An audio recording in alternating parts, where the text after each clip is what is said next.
Kas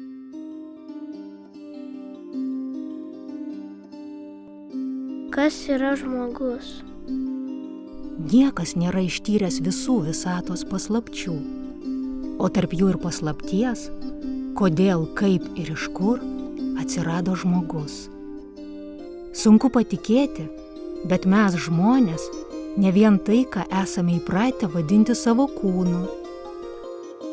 Kūnas tai tik laikinas apdaras, skirtas mūsų sielai pridengti.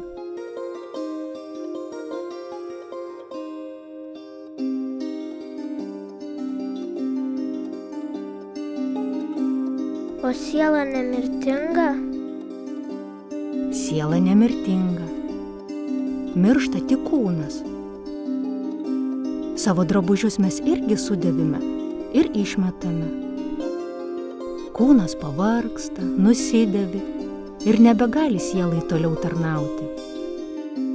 Todėl mes jį keičiame į kitą.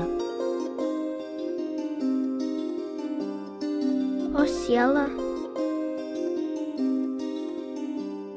O siela atsiskiria nuo kūno ir nueina į šviesos pasaulį, kurį permasto visą savo patirtį įgytą tame gyvenime, apsivalo ir vėl sugrįžta mokytis.